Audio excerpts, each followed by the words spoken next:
country that truly brought the world the COVID-19 virus has finally been exposed.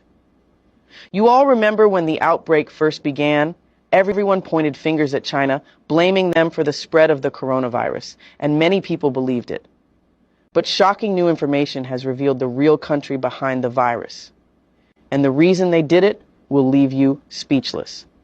Pay close attention and listen carefully. The sad truth is that COVID came from the University of North Carolina, which is the leading researcher on beta coronaviruses, working with the U.S. government with the strange idea, ladies and gentlemen, of creating a vaccine for bats. And I have to admit, what I'm about to tell you is only 99% sure. What they wanted to do was to have something that could be put into the air in caves in Southeast Asia that the bats would inhale and then make the bats immune to new infections by these beta coronaviruses. It sounds wild, and it is, but it's a grim truth hidden from view. This is a big claim. It's the first time that I hear it. Can you tell us a bit more about this, how and why? The United States did it most likely for the very reason it says in a proposal you can find online, by the way. It's called the Diffuse proposal, submitted to the Defense Department Advanced Research Program. The idea was that American soldiers fight in Southeast Asia. They could get sick from these viruses transmitted by the bats. So we should create vaccines protecting bats from infection.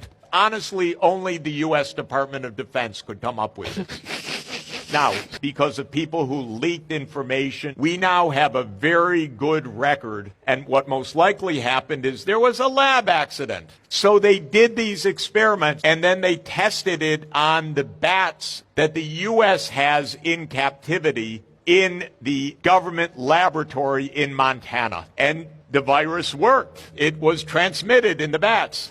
But there was only one problem, ladies and gentlemen. The kind of bat that the U.S. has in captivity isn't the kind of bat in Southeast Asia. In Montana, they're called Egyptian fruit bats. But the bats in Southeast Asia are called horseshoe bats. Who do you think has those bats in captivity? China. The Wuhan Institute of Virology. You just send it by mail. Oops! What happened? Oh, did I stick myself? There was a lab accident in Wuhan. And incidentally, when the virus appeared, the scientists said, my God, someone was tampering with this kind of virus. This looks not natural. And they said that on February 1st, 2020, in a private phone call of the top scientists that was then released by a Freedom of Information Act. And you know what? 4 days later, those same scientists wrote the first draft of a paper saying this came from nature. That's called a cover-up. And you know what? 4 amino acids that are inserted in this virus don't appear anywhere else in nature in this family of viruses. And in the research proposals for many years, scientists at University of North Carolina and some other places had the idea of putting in that sequence to do certain experiments because they knew it makes the virus most likely much more transmissible and dangerous to people. So they were studying that. And you can find the documents explaining that's the experiment we want to do. And the next thing...